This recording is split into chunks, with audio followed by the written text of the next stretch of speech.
Elantra 2020 2020।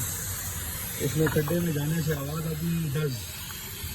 इसको किसी ने इसके जंप नीचे बोल्ट नीचे जल्दे सबको चेंज कर दिए, लेकिन इसका फॉल्ट ये था। ये देखें इसका जो इंजन माउंट है, तो इंजन माउंट इसका टूटा हुआ है। ये बहुत कम लोगों को फॉल्ट पता होता है। ये इसका इंजन माउंट अगर टूटा हो तो ये यहाँ से ये लोहा इस लोहे को टकरता है और गाड़ी की आवाज़ आती है लोहे टकरने की, लेकिन लोग इसके बदले बहुत सारी चीज़ें खोल देते हैं।